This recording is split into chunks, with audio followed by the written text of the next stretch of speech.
I get a question from a client at least once a week, worried about what their friends are saying.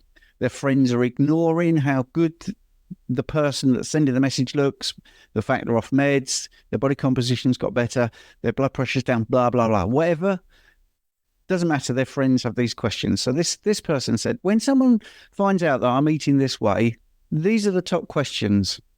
Could you get somebody to go through them and answer them all? So I thought, well, I know who I'm going to ask. The man in the house coat, Bart Katie, because he likes this sort of stuff. So hi, Bart. Hello, good morning. Yes, today I shall be mostly wearing this house coat. Yes, I shall. It's 7 a.m. here in New Zealand in the middle of winter, and it's not warm. So I thought, I'm going to stay in the house coat. Yes, well, it's the middle of summer in the UK, and it's not warm. So, right. So for people that don't know you, why should I be talking to you about things to do with the heart, for instance, and health? Right. Well, I guess because, two things. Number one, I spent a couple of decades working in academia previously in another life. And I had a number of specializations that I was working in terms of teaching, researching, and consulting, one of which was the physiology of rest and exercise. Another one was human nutrition. And the third one I spent a lot of time around was cardiovascular pathophysiology, what causes heart disease and such and what doesn't. And all of that is overarched, I guess, by a fundamental, pretty good understanding of research design, statistical inference, and all of that kind of stuff. So I'm kind of in the unique situation of being kind of a guru in those fields and yet no longer beholden to those fields because I have stepped away. I'm no longer employed in academia. I no longer work as a professor. Now I look in the mirror and the boss is myself and I say, good morning, boss. What shall I do today? And usually I respond with, well, perhaps you should stay in your house coat all day and stuff. So I guess the benefit is I can say what I want. Yeah. But if you're backed with all the knowledge and, this is all one of the knowledge, things yes, all of it. Yes. The knowledge that we need to address these questions. So, right, okay, we'll start with an easy one. My cholesterol's gone up, my LDL's gone up, and my doctor, physician, nurse practitioner is insisting, and this is the other thing that I've noticed, especially in the last 6 months, insisting that I take a statin or something similar. Right. And I'm actually getting messages where people are saying, and they are actually saying to me, if I don't take it, they will stop treating me. Right. Good. Okay. That's a good place to start. First of all, as the patient in the patient-doctor relationship, you are the employer. The physician works for you. If you're in a country like the UK where His Majesty's NHS is nominally, running the show, or think they are, you are still the employee because that's taxpayer funded. So if you pay your taxes, you are the employer, you are in charge. The doctor is there to give you advice on various aspects of your health. Should you see the value in that advice and should you decide for your own sake to take that advice? Now that's your funeral if you want to do that. Personally, the last thing I would do is take health advice from an allopathic physician on pretty much any aspect of health. That's my personal call. Having trained more physicians as an academic trainer of physicians, among others, than most people have had hot feeds. I know what goes on in their training. I know what they're taught. I wouldn't take advice from those people, frankly. If you choose to, that's your call, but you need to understand that that is your call. A physician has no business whatever insisting upon anything or insisting that you do anything whatever at all. They have no business saying that. And if a physician says to you, I'm going to strike you off my customer list if you don't buy the goods I'm telling you to buy, Well, then I would say, well, you go ahead and do that. Transfer my records today. You are fired. How dare you? How dare you? How dare you, I'd say. Yes. Yes. You can. Empty promises and your drugs that will not help. That's okay. So what is the role of LDL and the cholesterol therein? Got it. Okay, so LDL is a transporter, if you like. It's a way of encapsulating hydrophobic, non-water dissolving things like fats and lipids so that they can be transported in the blood, which is water-based. Fat and water don't mix. You see how they sit on top of, the fat sits on top of the water. They don't mix. The same is true in your blood. And if you want to move fats around in your blood, you've got to somehow get them to interact with the water and get it to dissolve in some way. So really, if you think about it that way, the LDL is the emulsifier. We think of it as a carrier. It's the thing that these are little packages that contain lipids of cholesterol and fat and all sorts of other things so that they can be transported around the body to where it needs to go to do what it needs to do.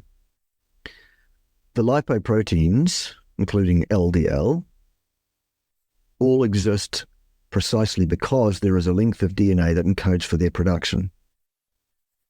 Were these things problematic for us and the cause of our death, then positive and negative selection pressures would come to play and those things would be wiped out. They're not. It's just sense, isn't it? It's just common sense. So we've got these things, we've got cholesterol molecules inside this carrier that allows it to go through the bloodstream. Mm-hmm. So that there's obviously a reason for that. What is cholesterol doing then? This apparently dangerous many thing. Things. Yes, many things cholesterol does. The first example I always go to is that cholesterol makes up 50% of every membrane of every cell in your body. So lower your cholesterol at your peril. Why would you do that? Other than because somebody in a white coat told you to, because they were paid a lot of money to tell you that. And in fact, they were threatened and browbeaten to tell you that on, threat of having their medical license removed if they don't tell you that. So that's why they so fervently tell you that and insist upon it, because they're required to. It's nothing to do with your health at all, actually. It's to do with their financial well-being. That's why they're saying it. So 50% of every cell membrane, 60-something% of your brain is molecular cholesterol. So again, reduce that at your peril. Go for it. Testosterone, estrogen, both based on cholesterol. Pretty important stuff. The myelin sheathing on all your neurons, the very thing that allows you to function, your neural system to function. That's cholesterol as well. It's also a step in a pathway to many of the prenulated proteins, which is starting to get a bit more technical now, but that's fine. I could go on all day. Here's one, vitamin D. Vitamin D is based on the cholesterol backbone, if you like. And vitamin D is required for basically every other metabolic reaction in your body pretty much as a cofactor. Yeah.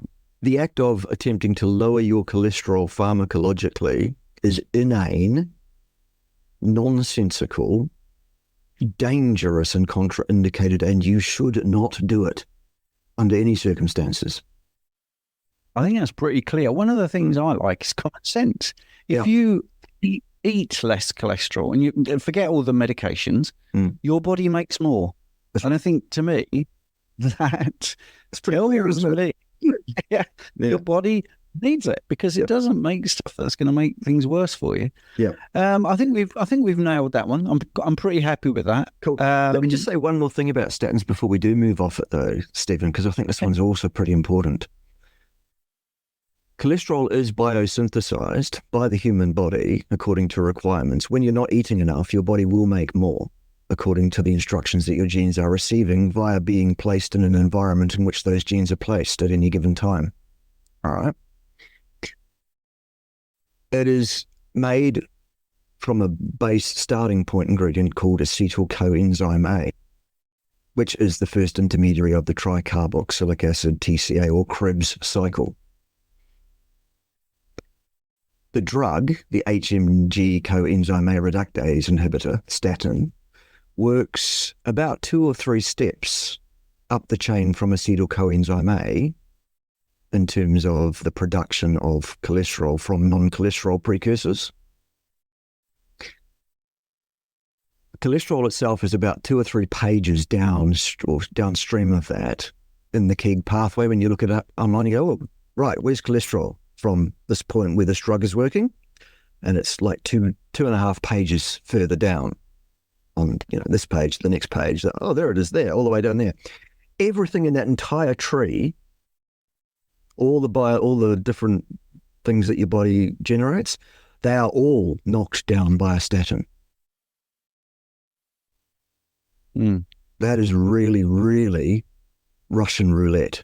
And if you want to take a statin, as I say, it is your funeral. Yeah.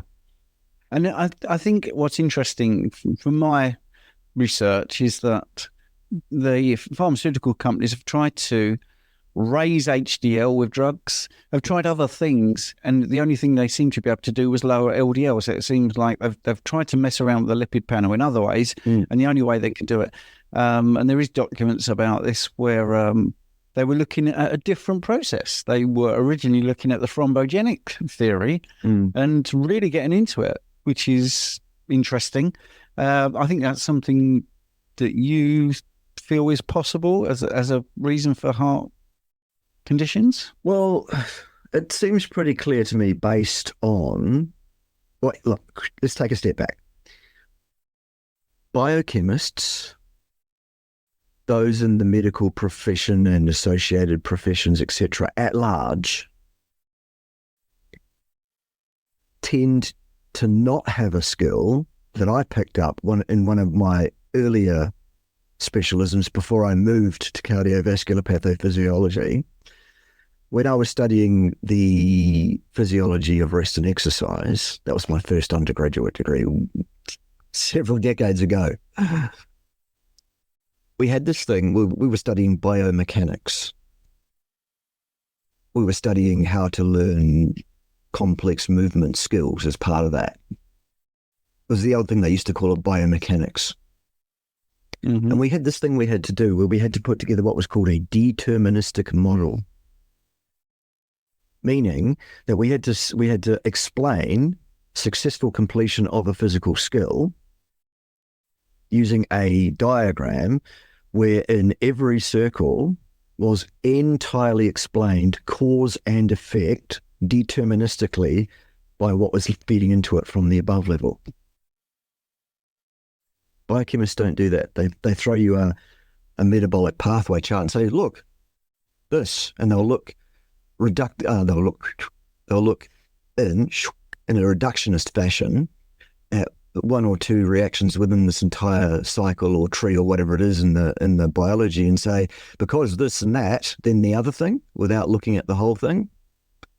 So they completely miss the point in terms of how it actually works. So yeah, the deterministic approach is the best approach in terms of looking at these pathways, what causes. The problem is that it's very difficult to get ethics to put people in labs, lock them down, place them under control and observation, and manipulate aspects of their metabolism to see which of them die. Ethics committees tend to not like that kind of thing. So that's the real problem here. That's why we get away with all this shady hijinks behind the scenes and, mandating physicians to lean as hard as possible and harder again on patients to tell them they must absolutely take this drug, otherwise they're going to die. And, do this alarmist nonsense. And it's frustrating because there are some other clues. You can be Sherlock Holmes about this and say, right, well, where do the plaques form? And it's always in a high pressure area. It's always in the arteries. It's not in the veins. It's always where there's turbulence in the blood flow. Exactly. And that ties in the deterministic thing, because if you say, okay, what is an atherosclerotic plaque? How is it made up histologically? What if we take samples of plaques and look at them under a microscope, what's in them? Because we're told that these things are cholesterol-rich, fatty deposits blocking up the arteries, is what we're told, aren't we? Well, we are told that. Yep. When you look at an atherosclerotic plaque under a microscope, what you will find is that it's 95% scar tissue. And it's less than 1/10 of 1% cholesterol or cholesterol esters.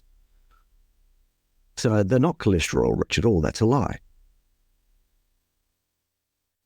We're also told that the cause of these things is cholesterol, which is also a lie, because if it was true, then atherosclerotic lesioning would occur on the endothelium evenly. That would be geographically evenly dispersed throughout the vascular tree, wouldn't it? Because the vascular tree carries the same volume of blood. The same blood courses past all of the different areas in the vascular tree, so they should all be affected by this causal cholesterol in the same way. They're not. Lesioning occurs in very clearly defined, very predictable patterning that Stephen's just outlined. Number one, it does not happen in the low pressure side of the vasculature, in the venous system. Does not occur. There's a dead giveaway right there. There's a clue, because veins carry pretty much the same blood as do arteries. There are one or two differences, the oxygenation level, sure. But the bigger difference is the pressure got it as early, isn't it? My brain's ahead of my speech. So yeah, you've got no lesioning at all on the low pressure side. It's only the high pressure side. So now we know deterministically that atherosclerotic lesioning requires pressure or something associated with the pressure. What we do know for sure is if you have low pressure and laminar flow of blood, you do not have atherosclerosis, despite the fact that that blood carries cholesterol too, the same cholesterol pretty much, at the same concentration pretty much too. Actually, interesting. Then we go, well, okay, so it's a pressure issue then, is it? Well, no, not directly, because if it was a pressure issue, then atherosclerosis would develop evenly on the high pressure side. Does it? No. Whoopsie. So there's that one out the window. There's something at a level of determinism higher than the pressure itself. Turns out it's turbulence. Areas where flow is turbulent in the high pressure side of the vascular tree, which is in the larger vessels, not the smaller ones. It's at the highest end of the high pressure. Yep. And it's at points in the vascular tree where you've got bifurcations occurring, or when you've got big arches like the aortic arch, for example, where you will find atherosclerotic lesions occur around one side of that arch and not the other, because it's the turbulence, it's the delayed transit, it's the elongated transit time of the shear pressure of blood that causes the issue. Deterministic tree. And there's got to be some injury. Yes. Hasn't there got to be an insult to the vest? There has to be an insult to the endothelium before the endothelium will encapsulate and retain lipoprotein packages. They have to become oxidized, glycated, or both for there to be a problem, because your body will not react to a native protein. You have to derange the protein before your body will recognize it as an invading protein. So there's a cascade of events that has to occur to cause atherosclerosis, which ostensibly has absolutely nothing whatever to do with cholesterol, and very, very little to do with the lipoprotein carrier. Well, I think we've covered that. I'm glad. I wish that would be the end of it, but it won't be. I'll tell you why. Because what I've just told you, while being absolutely true and unassailable, cannot make anybody any money. There's no way to make any money from that information at all. because I can't sell you anything.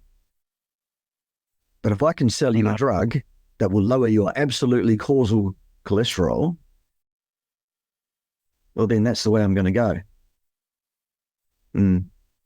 It's to me, it's and to me, it's the common sense that if I came up with a theory 70 years ago, I'm only 60, I know that couldn't happen, but 70 years ago, and it was fraudulent and proven to be fraudulent, I don't think I'd be sort of hawking it around now, because it's never been proven in 70 years, and the drugs are not effective. People are still having heart attacks, and you get the vegans, vegetarians, all different ways of eating. They still get heart attacks. They avoid all these things they're supposed to avoid. They still get heart attacks. Anyway, right. That's great. Thank you for that. Sure. I appreciate it. The next one which comes up is, so you don't eat veg, you don't eat fruit, you can, and the person put insert random food. Yeah. Let's just look at fruit and veg. They're going to say, you're not eating fruit and veg. That can't be healthy. What would you say to people? Well, first of all, I understand exactly why people say that.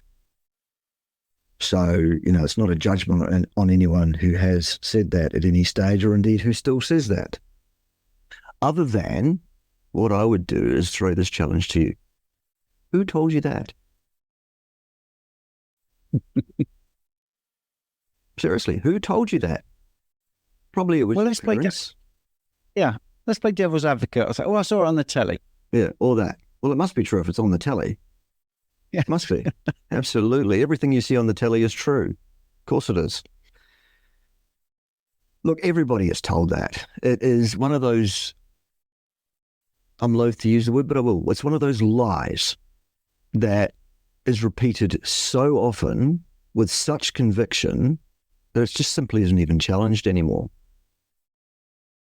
Oh yeah, fruits and vegetables are good for you. Of course they are, because I've heard that 1,000 billion times in my life. So it must be true. Well, it's not true. Sorry about that. Again, let's just go with facts, because facts are my thing. I like facts. Here are some facts.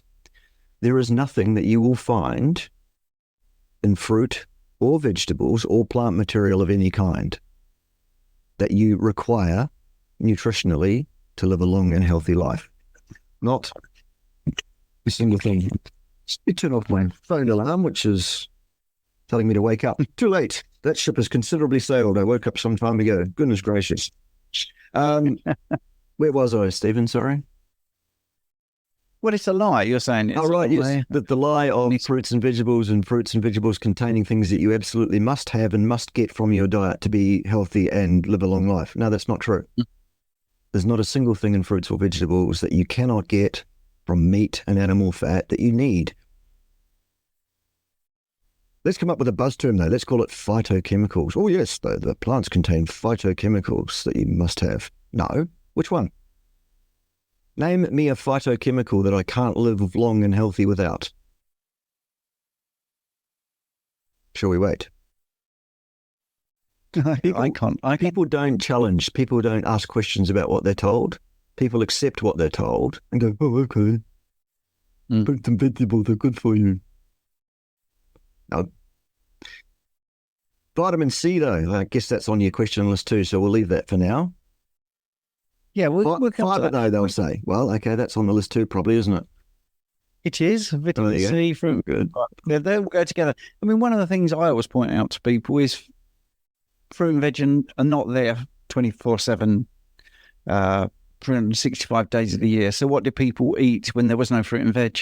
I mean, what did they eat? So for 6, 7 months, they went without these vital phytochemicals, which is look, I was just looking at a picture of a cave painting the other day, which showed people trucking and planing in and shipping in produce from the tropics all year around to deliver to their caves. Absolutely.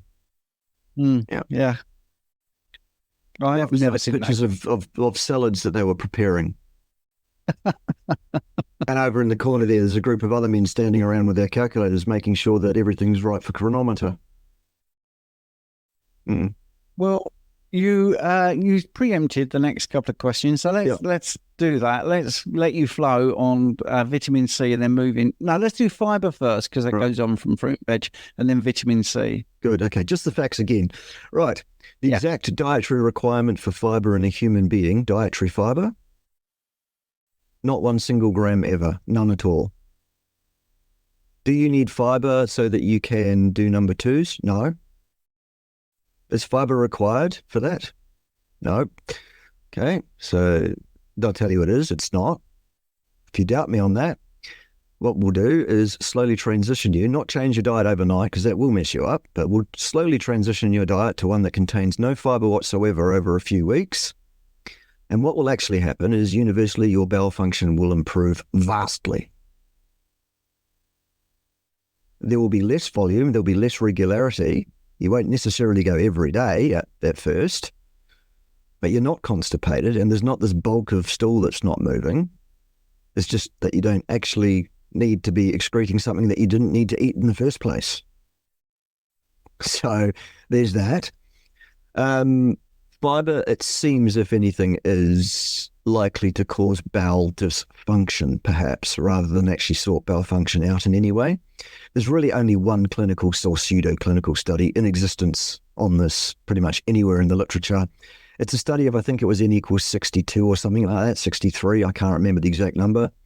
So it was a relatively small-scale study, sure, but what they found was that there was a dose response in their population of idiopathic constipation sufferers, whereby a partial removal of the fibre led to a partial recovery of their bowel function.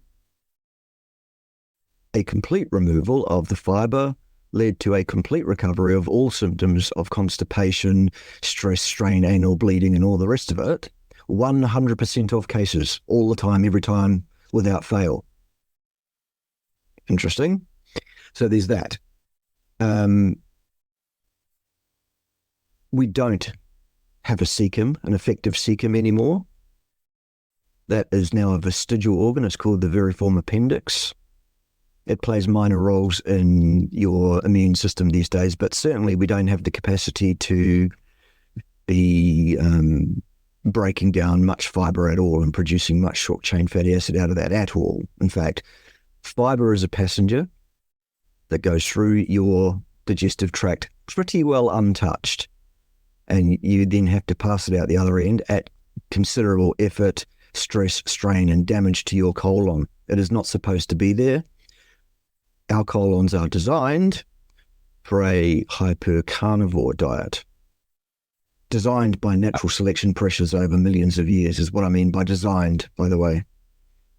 Yes. We'll come back to that point. I want to throw in something here, and I know you're going to laugh about anecdotes. Well, I prefer anecdotes. Clinical experience. I've now got over 1,000 clients, and I do not have one that has trouble pooping. They might do initially. They might have a bit of diarrhea. They might have a bit of what they think is constipation. But once they're sort of adapted or been eating this way for a fair amount of time, I can't think of anybody that's into this at least 26 weeks or more, and they have trouble, toilet troubles. What I would say is I think that's one of the biggest things that is problematic, is because people are deliberately saying clinical experience is not as important as evidence-based studies, these sort of things. Well, I can't think of anything that's actually better than thousands of people following something and proving that what the mainstream is saying is not true. And this brings me on to vitamin C, because I haven't yet to encounter anybody with scurvy. I know that's a really simple thing to say, but that's obviously one of the big symptoms of a lack of vitamin C. So my eyes, ears and experience, and I've been 5 years at Carnivore coaching, 10 years low-carb keto coaching, so that's a decade. No one's ever had scurvy. And don't forget, I do a lot of bloods as well. So what's your take on this myth, which it clearly is, that you would be lacking in vitamin C? Right. Well, just that. It's a myth. at the most basic, most simple argument, you've just made it. Well, show me a bunch of carnivore eating human beings who get scurvy. Show me one anywhere in the world. Good luck, because there aren't any. Not one anywhere in the world. Doesn't happen. Why not? Well, when you need to absorb vitamin C into a cell from the blood, it needs to be transported into the cell from the blood. There's a protein transporter that's involved in getting the vitamin C into your cells. Tell us what it is, Steve. What, that competes with vitamin C? Tell us what the transporter is. Well, it's a glucose transporter, isn't Right, it? it's glucose. I don't know. Exactly. Yeah, glucose. Oh, yeah. It's the glucose transporter. It's the same one. So here's the deal. If your blood contains a bunch of glucose and some vitamin C, the glucose is going to outstrip the ability of the vitamin C to enter the cell via that transporter, because it's going to outcompete it. Because the concentration of glucose is always going to be vastly higher than the concentration of vitamin C. So therefore, a person who eats a bunch of carbohydrates needs to intake a bunch more vitamin C than a person who doesn't. Because the person who doesn't has less glucose in their blood chronically, ergo less competition cross-inhibiting the uptake of vitamin C. So the vitamin C requirements of a carnivore eating person are vastly less than a person eating carbohydrates.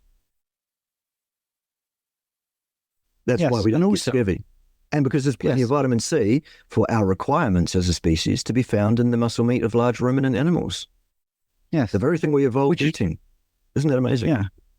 Yes. Which I think the research of Ambro Hearn was very interesting, because there are still nutritional facts out there, databases that say there's no vitamin C in red meat. And every time she challenged this assertion, they literally... Yeah, you love that word. Literally said, well, we just assumed it. Yeah. These are people publishing alleged nutritional facts, not even checking their own facts. That's what they're putting out. Oh, look, you'll find 95% of assertions made in the peer-reviewed literature are actually not facts. 95% of it is not repeatable. In other words, you give a research team someone's paper that they've published, and you say, right, you're a researcher, they're researchers, here's their methodology, repeat this, cookie cutter, and see if you get the same results? No. 95% of the time. Yeah. And that's a big deal with science, because experiments have to be replicated, repeated. Right. And anyway, right, that's good. Well, I'm going to go off topic a little bit more from my list, because you mentioned about what we've been eating for thousands of years and we're designed to.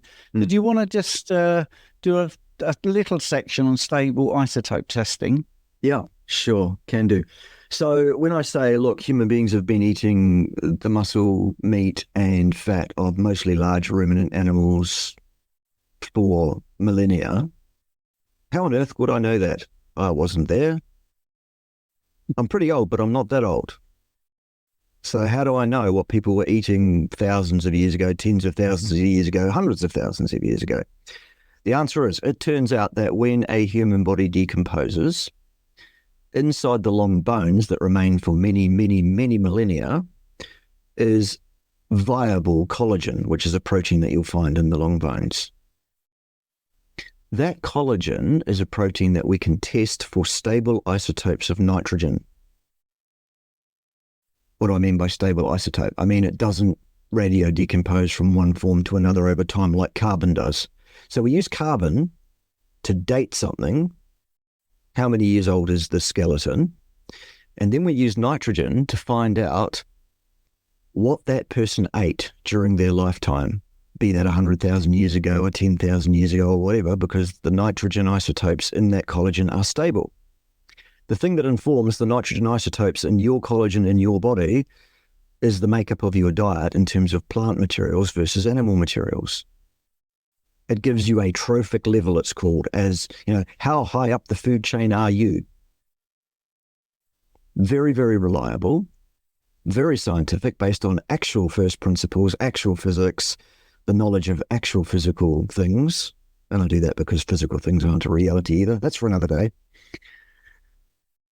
And the tests from collagen from human skeletal remains and pre-human skeletal remains as well, that goes back several 100,000 years, they all agree within 5% of dietary makeup. And they all say human beings consumed a diet which consisted of 80% or more meat and animal fat,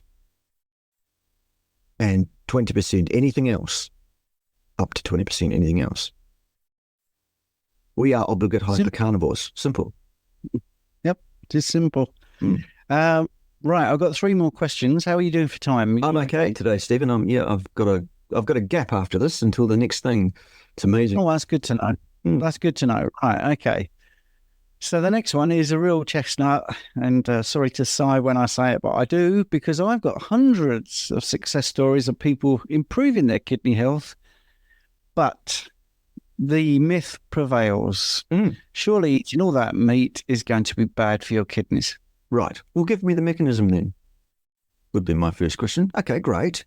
Eating a lot of meat is bad for your kidneys. Tell me how that's so. Well, I'm going to actually, again, play devil's advocate. Please. Because I don't want people out there thinking I'm asking these questions because I believe it. So I'm making this clear. They'll say, well, there's protein in my urine. Mm-hmm. That's honestly what they say. Right. Okay. So what causes someone to have protein in the urine? Usually, if they've got protein in the urine, what's the usual cause? Well, the body is excreting that protein, and obviously they've got to have some reason to do that. Right. Okay. So either the body is taking in too much protein and it absolutely doesn't need it, in which case, why wouldn't it excrete it in the feces rather than through the kidneys? Yeah. Secondly, are we talking about whole proteins coming out in the urine? No. Or is it remnants of protein in some way? Well, it's, that's the second. It's usually protein remnants and stuff, whatever. Mm-hmm.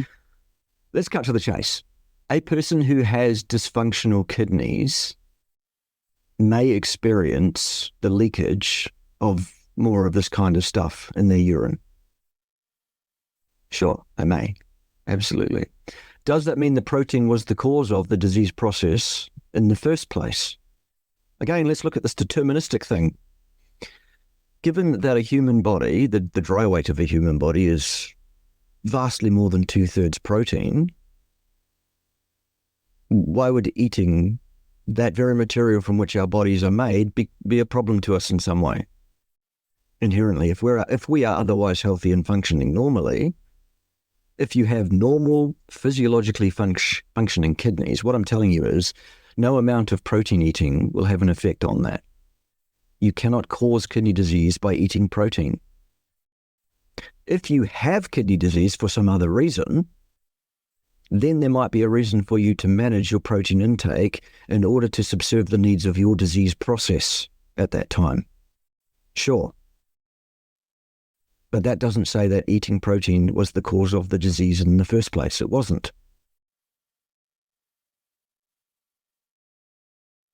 It's just one of those things that partial half information that a basically deeply evil and misanthropic organization will latch onto to try and sell people the idea that you need to be afraid.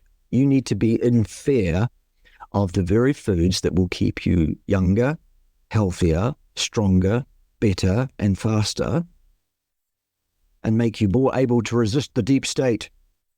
I know I'm going off on the tinfoil hat side now, but basically at the end of the day, without any of that last bit, just the facts. So what would you speculate is the major cause of kidney damage then? There are a number of things that are pretty high on my hit list of probable suspects. I'm going to go with oxalate damage being almost entirely certain in a person that's eaten any significant amount of plant materials at any point in their life. I'm going to go with chronic systemic inflammatory process through, other anti-nutrients, toxins and things contained almost entirely by plants. I think those are the two real big ones. Yeah, I think they are. Yeah. I'm not asking you to, be encyclopedic here. I'm just, like I say, playing devil's advocate of the things that come up constantly. Yeah. Not worried about salt intake then, as not remotely. No.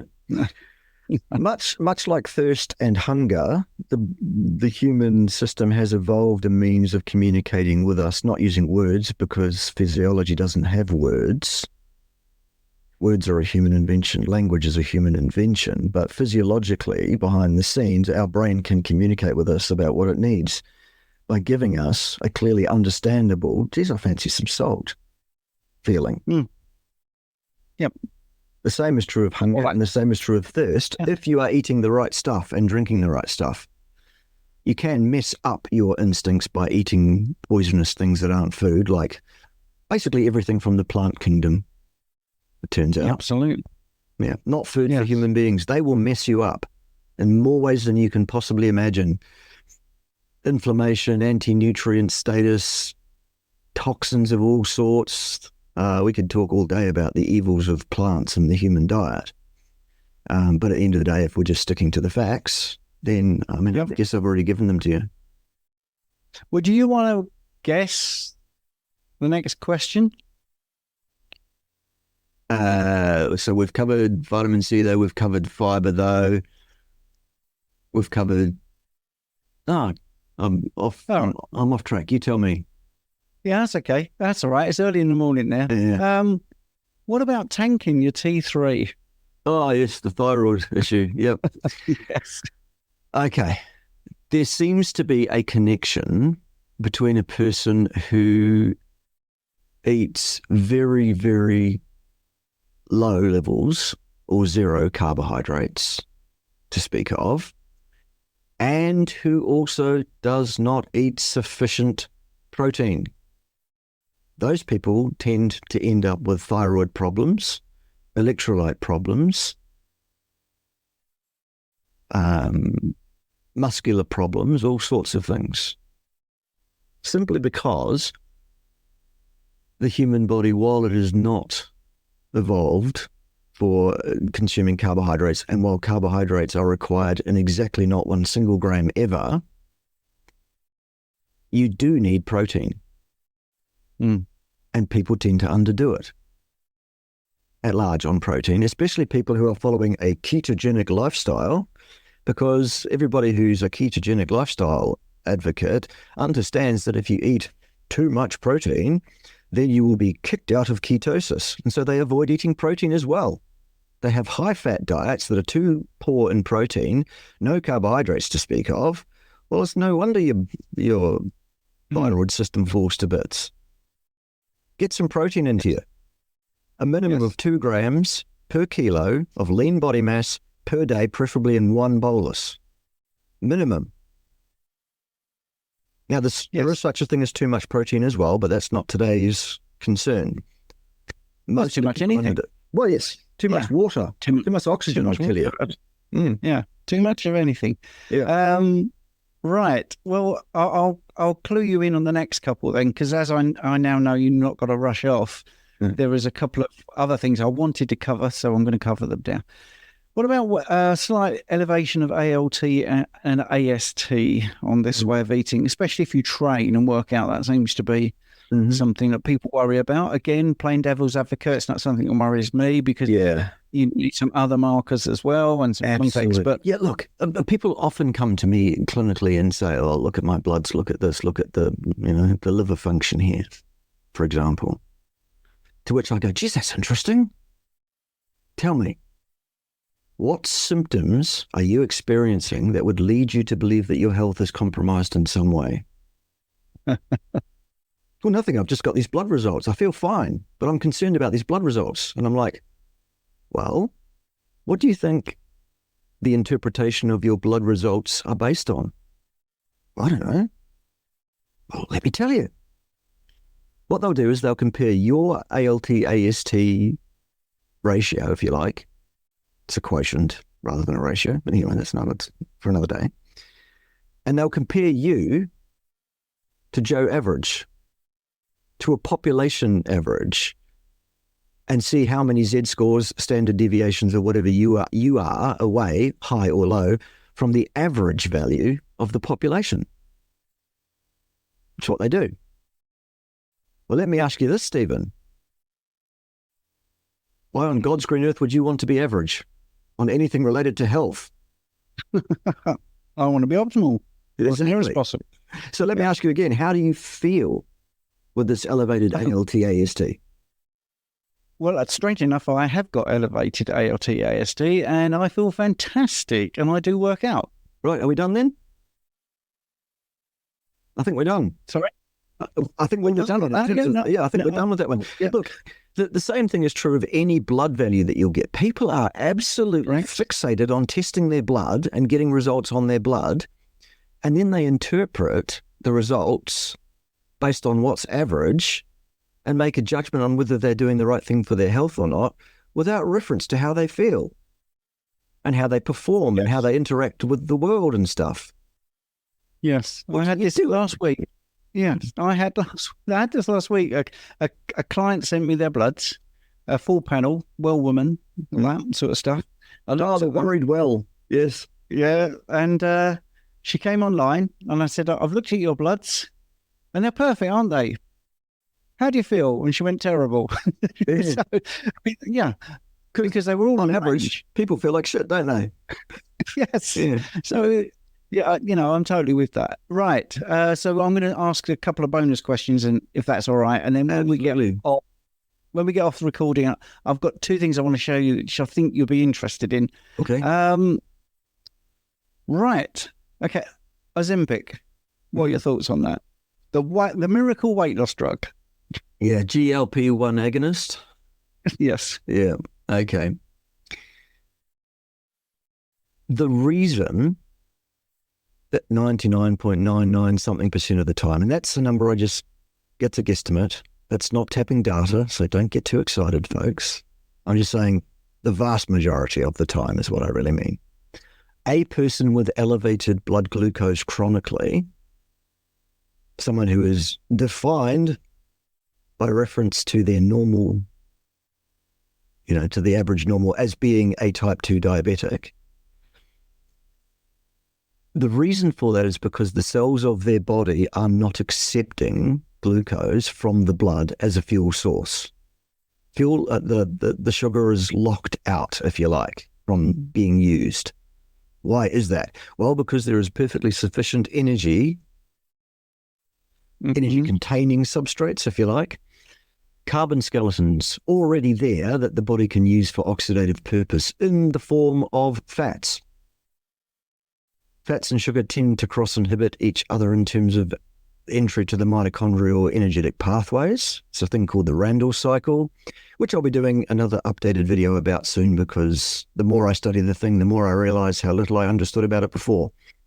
So I'll do another video soon, which brings yet more of it to light, I think.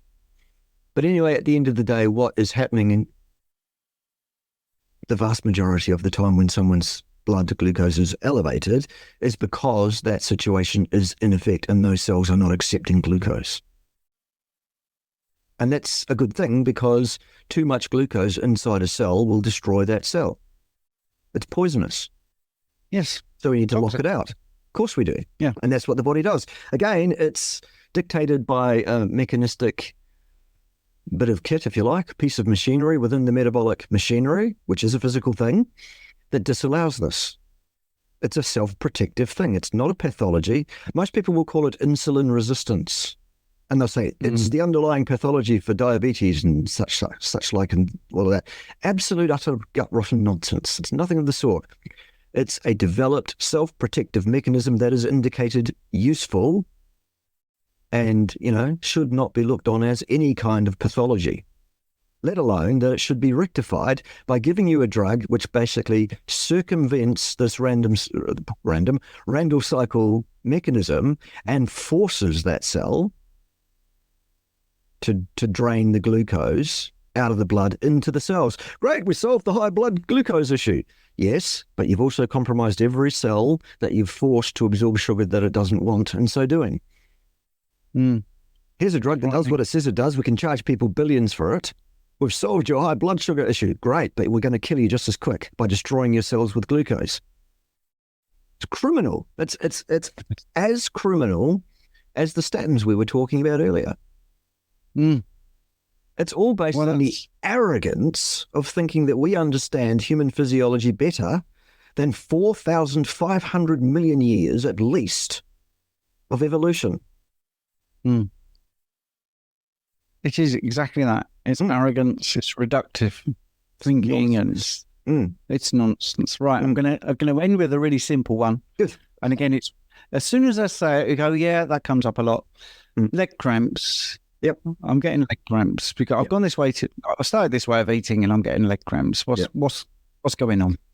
Again, just to make up the number, 95% of the time, most of the time, vastly most of the time, leg cramps are a situation with an imbalance of magnesium at the muscle, specifically magnesium. The solution is a teaspoon or two of Epsom salt dissolved in some water in a spray bottle, and that being sprayed directly on the skin. Fixes it up a treat. Usually happens in the first year or two of someone being carnivore. Almost invariably it's to do with having changed their diet from one thing to another thing too suddenly. I think I'm about the only advocate online who has 50,000 subs or so, who's actually saying this to people. Don't just change your diet overnight. Don't do that. Don't do that.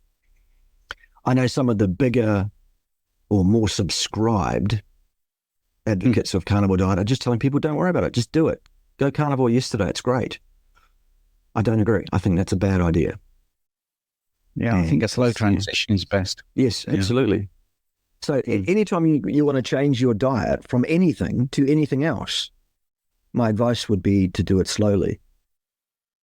Well, my analogy is actually based on when I was younger. I was actually a ski rep and I trained people to ski.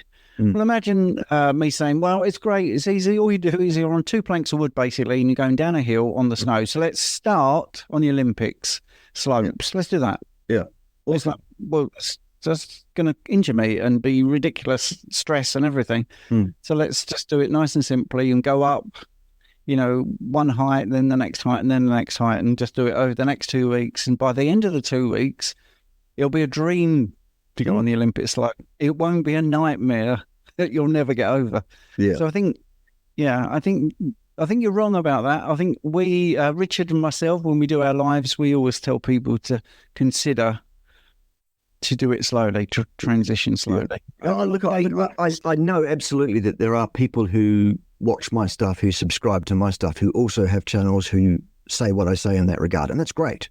That's awesome. Yeah. I guess what I was referring to is those big ones, guys and some of the ladies who have, like 100,000 or more subs, some of the really well subscribed, very popular folks. I know. Most of them are saying, yeah, just do it. It's great. It's awesome. And several of those have medical degrees. So I know. Whatever. Well, one of the things I was neatly wrapping up the 60 minutes with some common ground, because there is also another bit of common ground. On top of my medals there, you will see Collagen Active and my Stem Enhance. Excellent. I know it's not like your big posh logo you've got there. I want to thank you for getting me into the Stem Enhance, because it was a game changer for me. Carnivore was amazing, and I think Stem Enhance was like the butter on the steak. So I just want to publicly thank you for that. I think it's been a game changer for me. And I've gone up the dose after speaking to you last. Awesome. And it's been amazing. So, Bart, thank you for that. My pleasure. I've got a couple of... I'm going to keep recording if you don't mind, because I want to show you a couple of things. Yeah. And you might go, oh, I wish you'd recorded that. Right. So you're going to? Good. Yeah, well, you might do. This happens ever such a lot in other fields. So let me just see if I can get this. up for you. This is from a real person, by the way. He actually came to me because he was really worried because his doctor kept saying, my TSH is subclinical. My TSH is subclinical. All right. Mm. So for the people that can't read what it's saying there, the thyroid stimulating hormone, the range should be 0.4. I know it shouldn't be. I'm just saying this is what they say. 0.4 to 4. Mm-hmm. And it is technically subclinical. And he's been doing this for 4 years. And this is from 2020 right up to 2023. Mm-hmm. And his T4 is always pretty much right in range. Again, I know that's sort of pejorative, but it is in range. And his T3 was in range when he did measure it. Now, I actually said to this guy, let's imagine you're the first person that's ever had bloods taken. Mm-hmm. The first person, right? What is the purpose of TSH? And he said, well, it's to make T4 primarily. I know there's other things, but primarily it's to make my thyroid make T4. And I said, well, look, if you were the first person that ever had this test and I did it over 4 years and I looked at your T4, forget everything else for a moment, I think, oh, wow, this guy's T4 is always in range. It's fantastic. Therefore, your TSH must be perfect. Deterministic model. Yeah, right. Now, but this is really common, Bart. This is one of many where I keep saying the same thing to people. What is the purpose of the thing they're telling you is wrong? And is that outcome wrong? You know, are they right to say you need to increase this? I get this also with insulin. I get this also with blood glucose, many things. And I thought that was a brilliant example of how wrong they can be. Love it. Yep, that's very clear. Very clear indeed. Yes. Well, that's what we're dealing with because that's in the context of this way of eating over 4 or 5 years. That is a functional thyroid. Right. Yeah. That's the first thing. Now, diagnostic purposes for liver enzymes. A pattern emerges. Generally speaking, this is the pattern. And this is why I was getting on about the other 2 enzymes. So you've got AST, ALT, ALP, and GGT. And if you look at bloods and what the outcomes were, which is, the big things we were talking about, if you get all 4, then a healthy pattern is like this. Viral hepatitis is like this, a sort of step up, step down, like an interval training sort of thing as you're cooling down. Alcoholic fatty liver is like a step up, and cirrhosis is a fast step up, especially with GGT. But using your thing of 99.99% of bloods I see do not have GGT and do not have ALP. They just have AST and ALT. So they inform you on nothing other than you might need another test. Yeah. And to me, I thought, firstly, putting it into a pattern is actually, it makes a quick diagnosis or potential diagnosis. And secondly, why are they not testing ALP and GGT when it actually comes to liver diagnosis? They have to. I don't get it at all. Because every single time when someone has bloods and they have AST, ALT high, and invariably they haven't started Carnivore yet, and they have said, in fact, I have not had one on Carnivore that's had a problem. Like, they say, I did it just for a benchmark. I say, well, really, the first thing you need to do is get these other 2 tests because, it's greatly elevated. So I just wanted you to see that, really. Awesome. See that, nice. I'm thinking differently. I'm beginning to think out of the box because no one else is doing it. No. What do you think of that? I think it's awesome. That the important take-home message is that not only are your bloods not crucial that you are in range, because who wants to be in range anyway? The important thing is actual function. How do you feel? How do you perform? How do you interact with the world? And if we're going to look at bloods, why don't we look at everything? Because partial information can lead you off on all sorts of wild goose chases, can't it? Yes. Absolutely. Love it. And I was going to say, the people that train where it elevates, their GGT doesn't go up. So it tells you, well, there's no blockage, there's nothing really there. It probably is just muscle breakdown and the fact you're intensely working out. So, yeah.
thank you so much for listening to my podcast. I hope you enjoyed it. Your support means the absolute world to me. And if you're enjoying this show, I've got a small favour to ask you. I'd be incredibly grateful if you would consider becoming a supporter and make a small monthly donation. Your contribution will really help to improve the show. I'll be able to improve the software, maybe put a few more episodes out, and do many things that I'm hoping to do in the future. Do them a lot quicker. So, it's a small monthly contribution. You can cancel at any time, and the link is in the show notes. Thanks very much for listening.